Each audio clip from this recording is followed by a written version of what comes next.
Cómo fabricar a una feminista, de Sarah Winterhoff. Mi nombre es Dora Torres y voy a leer para ti. Paso 2. El embrutecimiento programado. Dumbing down.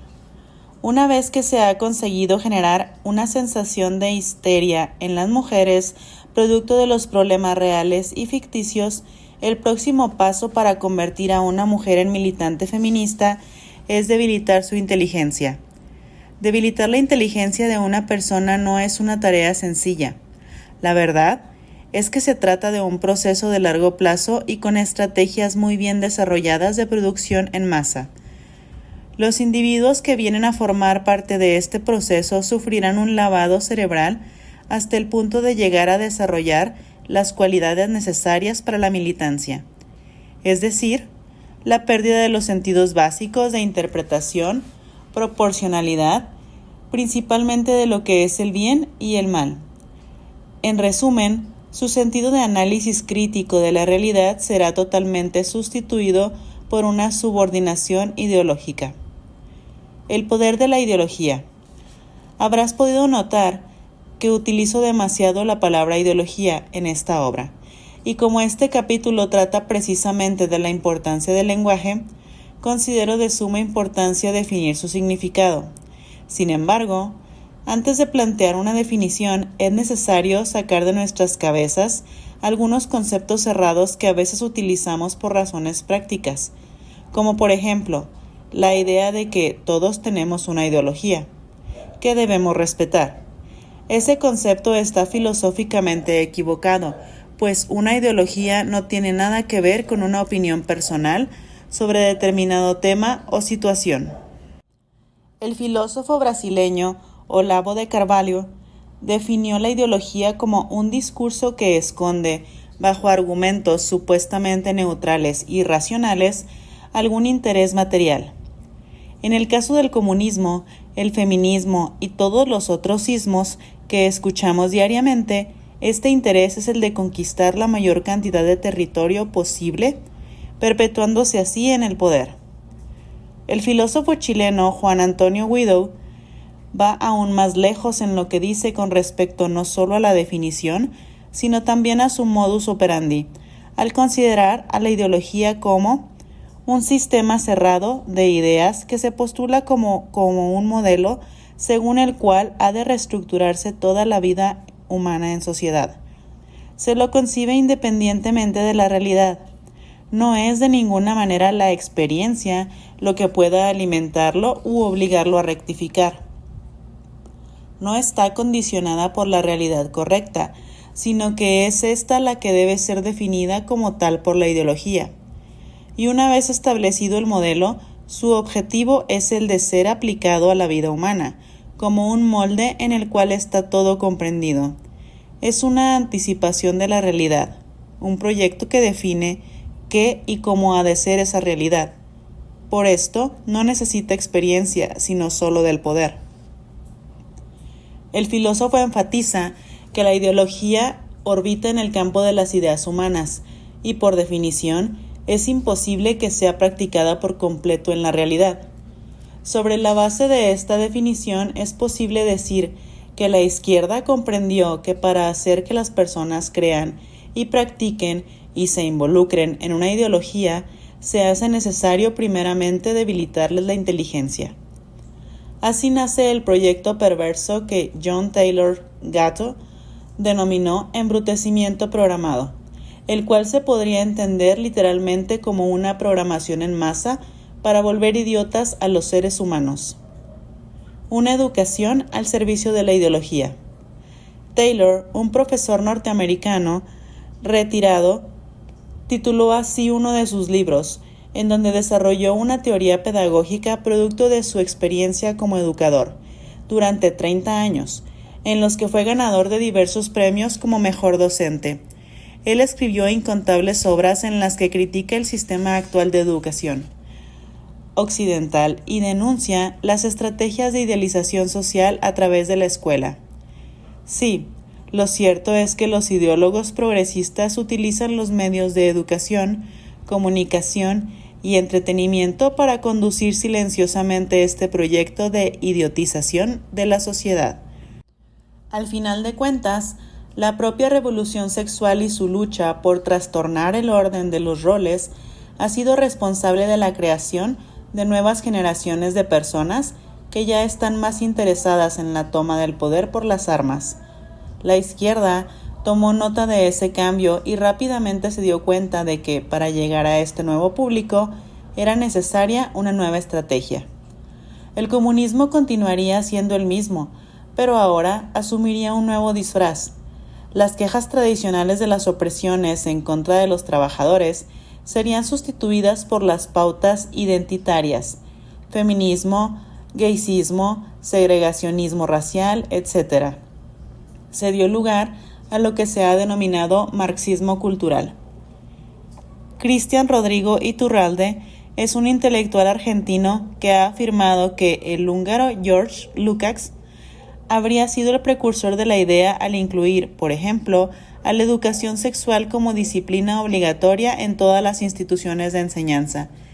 No existe una mejor manera de incitar a la revolución sexual feminista que a través de la orientación de una figura de autoridad como, por ejemplo, el maestro. Iturralde lo explica de la siguiente manera. El filósofo húngaro fue considerado por muchos teóricos marxistas como el más brillante después del propio Karl Marx, y fue el primero en intuir la importancia decisiva de la cultura para lograr imponer la dictadura del proletariado, lo cual queda patente en el prólogo de su teoría de la novela de 1919, donde se pregunta: ¿quién nos salvará de la cultura occidental? Una educación ideologizada se apropia de la cultura. Sin poder desvincularse por completo del comunismo institucional y de su vicio economicista, Lukács no tardó en señalar el papel alienante de la familia y la moral cristiana, siendo el primero en lanzar una violenta ofensiva contra ellas. Este filósofo marxista centró su atención especialmente en los niños y en los adolescentes, ya que serían los hombres nuevos de la sociedad sin clases. El plan de ejercer el dominio bajo la apropiación de la cultura es reafirmado por uno de sus principales ideólogos, Antonio Gramsci, el escritor y también fundador del Partido Comunista en Italia, cuando dijo: el socialismo es precisamente la religión que debe aplastar al cristianismo en el nuevo orden.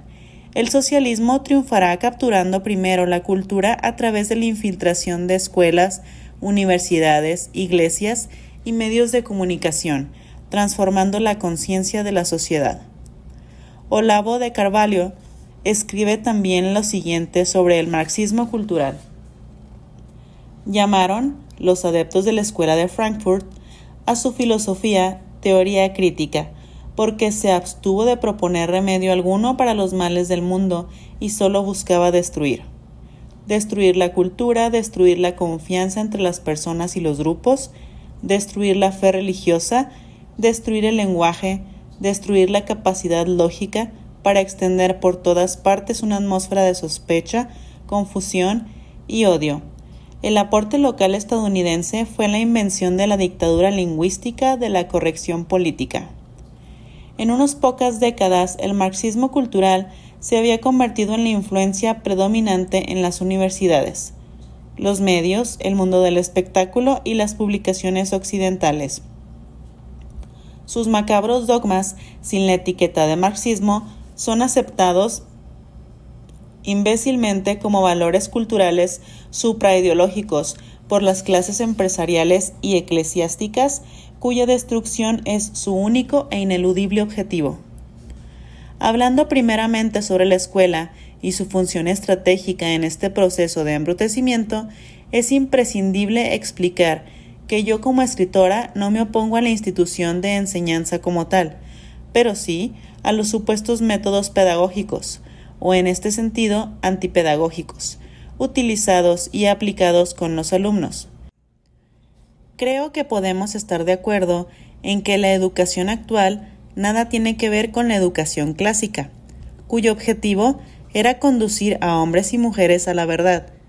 La educación que recibimos hoy está totalmente desprovista de cualquier intención trascendente y se enfoca solamente a una perspectiva utilitarista del ser humano. Cuando no lleva al alumno a servir como una máquina laboral en el mercado de trabajo, lo utiliza como una herramienta ideológica. Esto se debe a que las escuelas son hoy una extensión del poder del Estado. Claro, si tuviéramos políticos virtuosos, esa realidad se reflejaría ciertamente en la educación. Pero es lamentable que los malos gobernantes al servicio de ciertos ideólogos terminarán por convertir las escuelas en unidades de producción de militantes. La educación ideologizada como mecanismo de ingeniería social. Una vez que la escuela ha caído bajo el dominio de los malos ideólogos, estos promovieron los cambios y adaptaciones necesarias que permitirían transformarla en un medio de difusión de ideas revolucionarias. John Taylor Gatto ha llegado a decir que las escuelas enseñan exactamente lo que pretenden y lo hacen muy bien. Son un mecanismo de ingeniería social. Se hace necesario promover una competencia entre las instituciones académicas y la familia para poder mantener el control absoluto del alumnado. Así nace la idea de la escolaridad obligatoria e integral. Una vez que los padres se dedican al trabajo fuera del hogar, los hijos deben permanecer en la escuela y bajo el control de agentes estatales debidamente entrenados, es decir, los maestros. La verdad es que actualmente los niños y jóvenes pasan más tiempo con un profesor en el salón de clase que con sus padres en su hogar. No podemos dejar de pensar que eso se hace a propósito. Alexandra Kollontai, feminista rusa destacada durante la Revolución Bolchevique, evidencia esto en su obra El comunismo y la familia. ¿Qué quedará de la familia cuando haya desaparecido estos quehaceres del trabajo casero individual? Todavía tendremos que luchar con el problema de los hijos, pero en lo que se refiere a esta cuestión, el Estado de los trabajadores acudirá en auxilio de la familia, sustituyéndola gradualmente. La sociedad se hará cargo de todas aquellas obligaciones que antes recaían sobre los padres. La feminista Kate Millett terminó revelando el plan macabro de la élite intelectual progresista en dos únicas líneas de su obra titulada Política sexual. La organización colectiva y la subsiguiente mejora del cuidado de los niños socavaría todavía más la estructura familiar y respaldaría la liberación de la mujer. Millett fue muy clara en cuanto a la estrategia de separar a los padres y madres de sus hijos. Los niños, aun con muchos espacios morales por ser llenados, acabarán por recibir más influencia de sus profesores que de su propia familia. Además, es importante darse cuenta de que en ningún momento las feministas se preocupan por la vida intelectual de los alumnos, porque al final de cuentas eso no les importa. El verdadero objetivo no tiene nada que ver con su desarrollo académico, sino al revés. El propósito es hacerlos débiles de mente para apoderarse de sus actos y voluntades. En un discurso de aceptación del premio como el profesor del año de New York titulado ¿Por qué las escuelas no educan?, Taylor Gatto dijo: las escuelas fueron diseñadas para ser instrumentos de la dirección científica de las masas. Las escuelas están diseñadas para producir, a través de la aplicación de fórmulas, seres humanos estandarizados cuyo comportamiento pueda ser predecible y controlado. La escuela debe incluir a la familia como motor principal de la educación. Si usamos la escolarización para separar a los niños de los padres, y no nos engañemos, esa fue la principal función de las escuelas, vamos a continuar con el espectáculo de terror que tenemos ahora. La educación ideologizada y el esquema global de lavado cerebral. Creo que es necesario señalar que no me refiero a que todos los profesores sean progresistas o estén involucrados en este plan. Es muy probable que muchos de ellos ni siquiera se hayan dado cuenta de esa realidad. Sin embargo, hay muchos que sufrieron el mismo lavado cerebral y ahora lo repiten en sus alumnos. Es innegable que muchos forman parte de este esquema ideológico y están cambiando la educación por el adoctrinamiento. Es tan grande la cobardía de esa clase de personas que se aprovechan de su supuesta autoridad y del respeto de sus alumnos para adoctrinar en vez de enseñar. El escritor George Gusdorf tiene toda la razón cuando afirma con respecto al profesorado. Investido de una soberanía que lo convierte en una especie de divinidad, está frente al estudiante como el escultor. De La Fontaine frente al bloque de mármol, de él depende si es Dios, mesa o jarrón. Más allá de la intención del profesor, la ley los obliga a enseñar lo que está en sus programas nacionales de educación, los cuales han sido elaborados por el gobierno vigente respectivo que recibe, en gran parte, directrices de entidades internacionales como por ejemplo la UNESCO. Estas instituciones establecerán la aplicación de una agenda progresista revestida de enseñanza de los derechos humanos, responsabilidad social, desarrollo sustentable, combate a la violencia de género y muchas otras más. Pascal Bernardin, intelectual francés, denuncia un esquema global de lavado cerebral organizado por los organismos internacionales y aplicado en todas las escuelas de Occidente en una espectacular obra titulada Maquiavel Pedagogo. Una revolución pedagógica basada en los resultados de la investigación psicopedagógica está en marcha en todo el mundo. Está dirigida por especialistas en ciencias de la educación, quienes, formados por medios revolucionarios, pronto dominaron los departamentos de educación de varias instituciones internacionales: UNESCO, Consejo de Europa, Comisión de Bruselas y OCDE. Mediante un cambio de valores, una modificación de actitudes y comportamientos, así como una manipulación de la cultura, se pretende realizar la revolución psicológica y posteriormente la revolución social. Se ha redefinido el papel de la escuela y su misión principal ya no consiste en la formación intelectual, sino en la formación social de los niños, ya que no se pretende proporcionarles herramientas para la autonomía intelectual, sino que se quiere imponerles subrepticiamente valores, actitudes y comportamientos a través de técnicas de manipulación psicológica. La revolución psicológica se transmite inicialmente por el sistema educativo.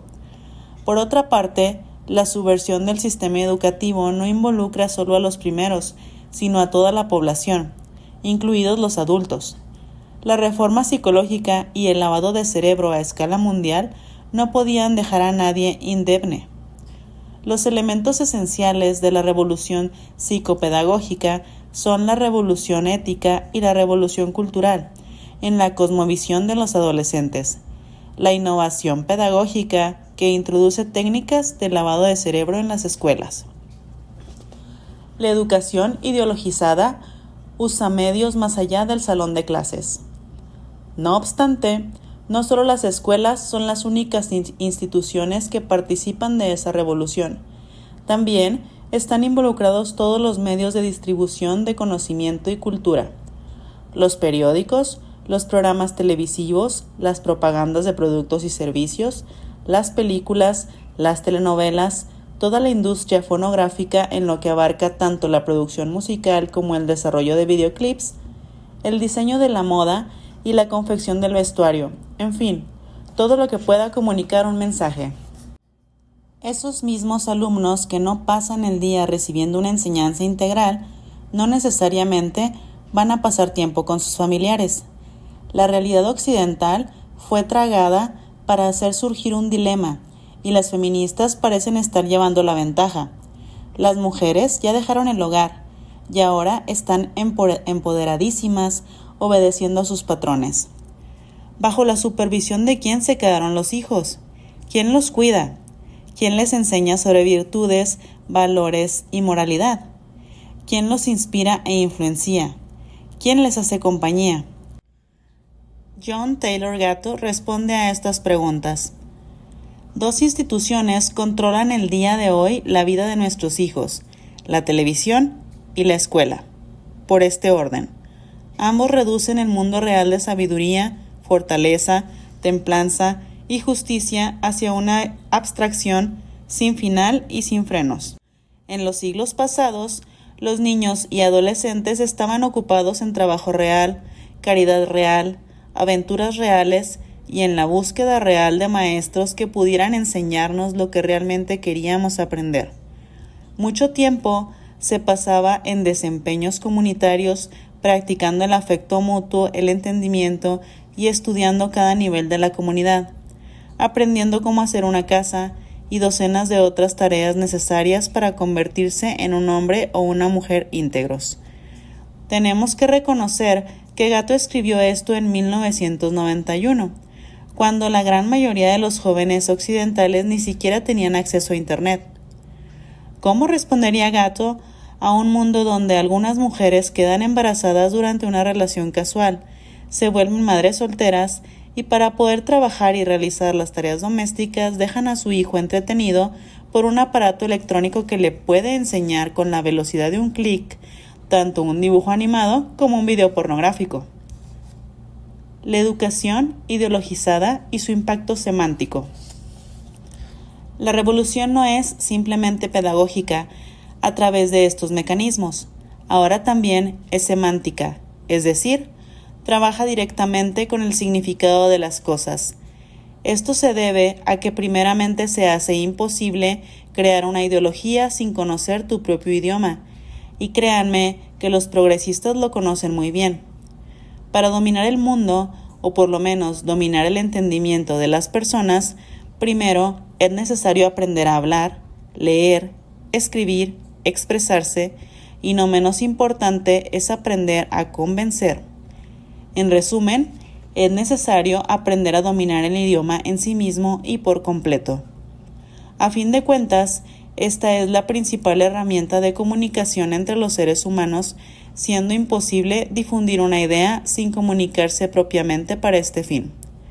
Justamente, Kate Millett escribió: es muy posible que una obra literaria funcione como una máquina de guerra en su época.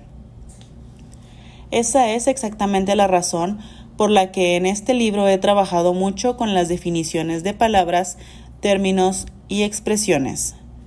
El propósito no es solo hacerlos más entendibles, sino llamarte a que los memorices, además de desarrollar el hábito de trabajar siempre con la máxima interpretación posible del idioma en todo lo que hagas.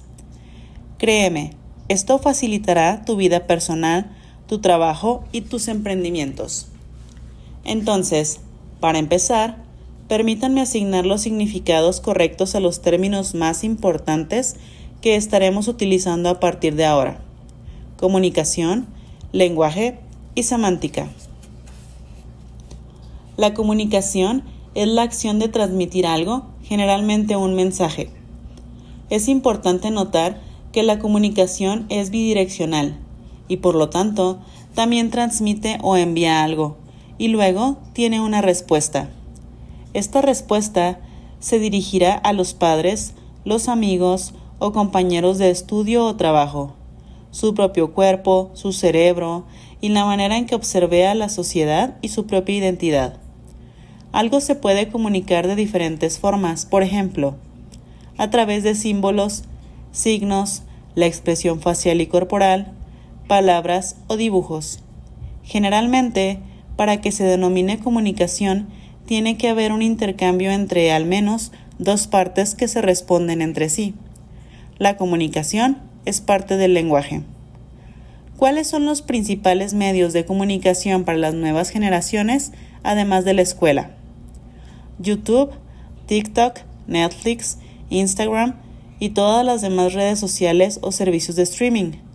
El mensaje que los jóvenes reciben por esos medios comunicacionales ha sido cuidadosamente planificado por los ideólogos detrás de la pantalla. Esto puede permanecer oculto, pero según Carvalho, Gramsci exige que toda actividad cultural y científica se reduzca a mera propaganda política más o menos disfrazada. Para poder comunicarse, es necesario utilizar el lenguaje correcto. El lenguaje es un medio de comunicación. En otras palabras, hay fines y medios, por lo que la comunicación sería el fin y el lenguaje sería el medio que usamos para comunicarnos. El político y filósofo inglés Roger Scruton reconoció el poder del uso del lenguaje dentro del movimiento comunista para generar conflicto e impedir, justamente el diálogo que facilitaría la convivencia y, por el contrario, exacerbar las diferencias y generar el caos. Él lo explica de la siguiente manera. Desde sus primeros días, el movimiento comunista luchó con el lenguaje y disfrutó de las teorías marxistas en parte porque proporcionaban etiquetas convenientes para etiquetar a amigos y enemigos y dramatizar el conflicto entre ellos. Y este hábito resultó ser contagioso, de modo que todos los movimientos izquierdistas posteriores se vieron contaminados hasta cierto punto por él. De hecho, la transformación del lenguaje político ha sido el principal legado de la izquierda. El éxito de estas etiquetas en marginar y condenar a los opositores fortaleció la convicción comunista de que era posible cambiar la realidad cambiando las palabras. Su lenguaje totalitario no allana el camino para la negociación, y en cambio divide a los seres humanos en grupos de inocentes y culpables. Esta guerra cultural está directamente relacionada con la destrucción de nuestro idioma. De hecho, el lenguaje es nuestro idioma, y ahí es donde la comunicación se entrega a través de símbolos y fonemas específicos que fueron acuñados según la cultura a la que pertenecemos y hemos venido usando, ya sea porque la elegimos o porque lo sistematizamos a lo largo de la historia.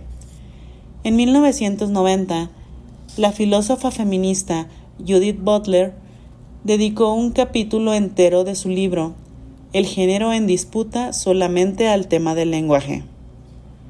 De acuerdo con ella, el lenguaje llega a ser un instrumento del control del comportamiento humano y de las normas sociales, además de ser capaz de modelar la realidad. Por lo tanto, a fin de subvertir estos factores, el ideal sería primero cambiar el orden establecido y remodelar el lenguaje, obteniendo así nuevos comportamientos, nuevas normas sociales y logrando una nueva realidad. Butler llegó a decir: el lenguaje es el regulador legal de las normas de conducta de los seres de la sociedad. Es el lenguaje patriarcal el que, con sus estructuras heteronormativas y patriarcales, separa las relaciones sexuales libres, oponiéndose a prácticas como el incesto, por ejemplo. Sí, lo leíste bien. Judith Butler, una de las más grandes exponentes del feminismo y mamá, o papá, quién sabe, de la ideología de género, es una defensora abierta del incesto, llegando a decir que debería ser libre, pero que el lenguaje estaría reforzando una relación machista, debido a que la raíz etimológica estaría definiendo los roles familiares. Butler continúa su argumento. Para la teoría feminista, el desarrollo de un lenguaje que represente de manera adecuada y completa a las mujeres ha sido necesario para promover una visibilidad política. Habrás podido notar que de nuevo se refiere a la representación política de las mujeres, es decir, su lugar como individuo, ciudadana y ser humano. Me pregunto, ¿quién en su sano juicio se opondría a esto? ¿Puedes observar en esta misma frase cómo el lenguaje fue utilizado con fines subversivos? Además de todo lo anterior, Butler consiguió algo que es cierto al descubrir cómo los seres humanos aprenden su idioma. Los regímenes de poder del heterosexismo y falogocentrismo, mediante la imposición del lenguaje y la técnica de la repetición, crearon un mecanismo de reproducción cultural de las identidades, y para subvertir esta dinámica basta utilizar la misma técnica con los términos resignificados. ¿Cómo aprendemos a hablar? ¿Estudiando gramática? Eso es imposible, ya que es sumamente evidente que empezamos a hablar y a comunicarnos muchísimo antes de ir a la escuela. La ideología feminista nos regala la respuesta, porque ella nos dice que es a través del método de la repetición. ¿Cómo aprende un bebé que un biberón se llama así? No es porque su madre le explica que la palabra viene del latín vivere, que se traduce como beber, y que en el siglo XIX se convirtió en biberón, para referirse a una botella con un aditamento de goma en su boca, la cual les facilita beber a los pequeños que todavía no pueden hacerlo en un vaso o una taza. Ningún ser humano aprende de esta manera. Ahora, te invito a pensar conmigo. ¿Cuántas veces una mamá va a traer el biberón mientras le dice a su bebé: «Hijo mío, no llores, aquí está el biberón»? La repetición del sonido de la palabra y la conexión visual con el objeto permite que el bebé pueda memorizar tanto el objeto mismo como su razón de uso. Es así que aprendemos nuestro nombre, las palabras o un nuevo idioma por el método de la repetición. Por eso, Butler concluye diciendo que solo puede ser posible una subversión de la identidad en el seno de la práctica de la significación repetitiva. La guerra cultural es semántica para alcanzar el embrutecimiento. En el caso de la guerra cultural, para ganar la batalla semántica es necesario introducir un nuevo vocabulario, nuevos términos, nuevas tendencias de comportamiento, reforzándolas repetidamente a través de los medios educativos y de entretenimiento. De una manera fácil y práctica, la semántica es el estudio del significado de las cosas, su significado e interpretación. Es cómo y por qué designamos un nombre a una palabra. Defino la guerra como una disputa entre dos o más agentes por la conquista de un territorio que no necesariamente es físico, sino que puede ser cultural, político o económico, además de los medios para realizar la guerra. Las armas utilizadas para esta conquista no necesitan ser necesariamente bélicas, sino que deben servir para que estén exactamente de acuerdo con las características del territorio que se quiere conquistar. Un territorio geográfico enfrentará una guerra con armas de fuego o inteligencia, incluso una guerra económica. Sin embargo, para una guerra cultural se utilizan armas culturales, políticas y subversivas. Es fundamental comprender que la guerra es solo un medio para tomar el poder, no el fin del ejercicio del poder en sí. Un medio no es el fin. La guerra es una herramienta, un instrumento, una estrategia, pero no es y nunca podrá ser el objetivo último deseado por estos agentes. El fin es el ejercicio y el mantenimiento del poder sobre un territorio conquistado. La guerra es solo una forma de llegar a cumplir ese objetivo. Por lo tanto, estaremos cometiendo un grave error en nuestra comunicación cada vez que digamos que el objetivo de la guerra cultural es la destrucción de la familia, que es la base de la sociedad. La guerra cultural es una estrategia. La destrucción de la familia es un arma. Las consecuencias de las familias destruidas generarán un camino más fácil para que los agentes conquisten el territorio deseado. ¿Cuál es el territorio? No lo sabemos. Cada caso es diferente y dentro del análisis político debes considerar los intereses de los agentes que quieren conquistar algún territorio.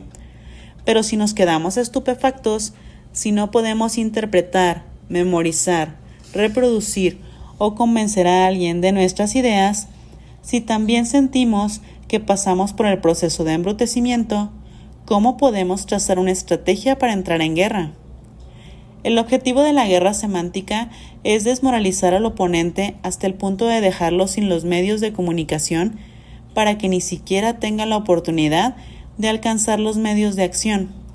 Una definición concluyente de la guerra semántica es el uso de una estrategia o herramienta que emplea el lenguaje para comunicar cosas incorrectas.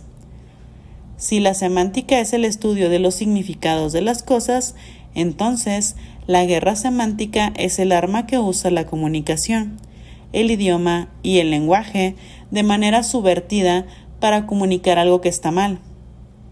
Además, como técnica silenciosa y cínica, esa revolución cultural, donde integran la revolución pedagógica y la guerra semántica, acaba por brindarle al individuo la sensación de que es inteligente, libre y está comprometido con una causa social. El filósofo Olavo de Carvalho denominó a este tipo de individuos como idiotas útiles. Como el arte de rastrear el origen de los propios pensamientos es un asunto de unos pocos, la mayoría cree que sus opiniones son libres, por el simple hecho de no saber de dónde proceden. El idiota útil, por definición, es demasiado estúpido para saber qué es útil y quién lo usa. Cada uno imagina que juzga desde las alturas de una autonomía de pensamiento superior, precisamente cuando se repiten los clichés más vulgares y gastados. Eso es precisamente lo que resulta necesario para empezar a fabricar una feminista: volverla una idiota útil, quitarle la capacidad de pensar por sí misma y meterle en su cabeza un engranaje ideológico que será el motor y el conductor de todas sus acciones. La caída fatal de los índices de educación en Brasil, por ejemplo, es tremenda. De acuerdo con un instituto brasileño de investigación para la alfabetización, cerca del 29% de la población brasileña está compuesta por lo que llamamos analfabetismo funcional. El analfabetismo funcional es la incapacidad que demuestra una persona cuando no comprende textos sencillos. Estas personas, incluso capaces de decodificar mínimamente letras, generalmente oraciones, textos breves y números, no desarrollan la capacidad para interpretar textos y realizar operaciones matemáticas. También se define como analfabeto funcional al individuo mayor de 15 años con menos de 4 años de escolaridad. Es muy triste decirlo, pero parece que el plan se ha hecho realidad. Estamos envueltos en lo que Carvalho denominó el imbécil colectivo. Me refiero a una masa homogénea de zombies que están más o menos muertos. El cuerpo está presente, pero el cerebro ha sido capturado.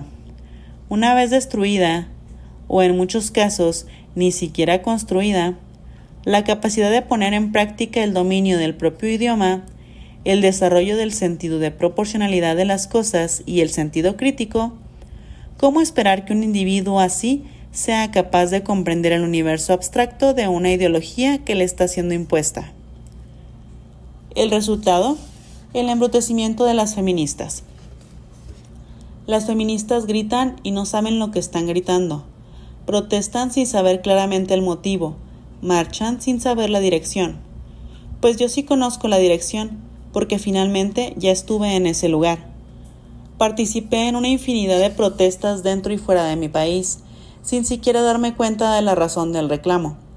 Estaba movida por un sentimiento abstracto que me hacía creer estar haciendo justicia y ayudando a otras mujeres. Pero qué imbecilidad.